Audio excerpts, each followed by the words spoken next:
Izin majelis, kami membacakan surat kesimpulan perkara nomor 150/PDTG/2023/PN-BGR.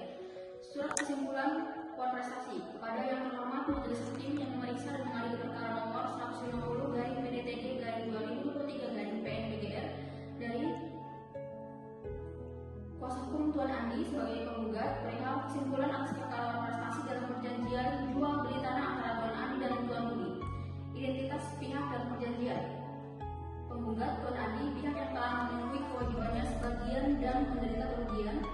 2. Tergugat yaitu Tuan Budi, pihak yang tidak memenuhi kewajiban pelunasan pembayaran. 3. Objek perjanjian jual beli tanah seluas 1000 meter persegi di Kecamatan Ciharua, Bogor. Tanggal perjanjian 15 Januari 2023. Kewajiban pokok tergugat melakukan pelunasan pembayaran tahap kedua sebesar Rp700 juta paling lambat 3 bulan setelah penandatanganan perjanjian. Fakta hukum yang terbukti. Berdasarkan fakta kasus telah terbukti bahwa yang pertama, tergugat wajib melunasi sisa pembayaran pada pertengahan April 2023. 2. Hingga 6 bulan setelah perjanjian yaitu pertengahan Juli 2023, kewajiban pelunasan sebesar Rp700 juta tidak dipenuhi oleh tergugat. Yang ketiga, penggugat telah memberikan somasi atau teguran sebanyak 2 kali kepada tergugat yang merupakan bukti sah penegasan bahwa tergugat telah lalai dan jatuh dalam keadaan prestasi.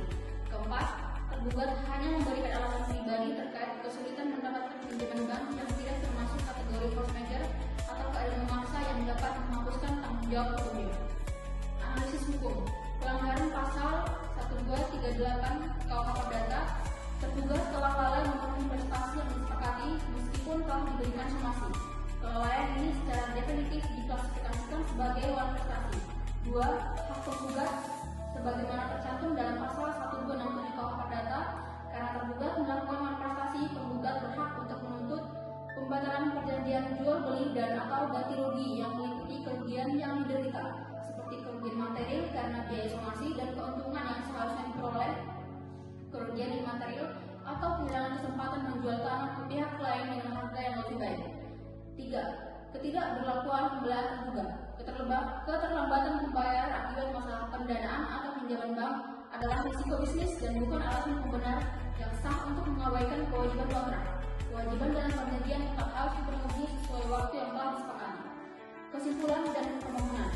Berdasarkan upaya fakta dan analisis hukum di atas, kami berkesimpulan bahwa Tuan Budi atau tergugat secara sah dan meyakinkan telah melakukan uang prestasi terhadap perjanjian jual beli tanah tanggal 15 Januari 2023.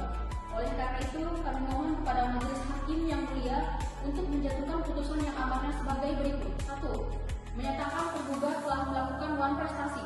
2. Menyatakan batal dan atau memutuskan perjanjian jual beli tanah tanggal 15 Januari 2023. 3. Menghukum tergugat untuk membayar ganti rugi kepada penggugat sebesar total kerugian yang diderita. 4. Menghukum tergugat untuk membayar biaya perkara. Demikian surat kesimpulan ini dibuat untuk menjadi pertimbangan Majelis Hakim yang mulia dalam memutus perkara. Hormat kami, kuasa hukum penggugat Yusni Sri Sunardi Sinurat SH ditandatangani.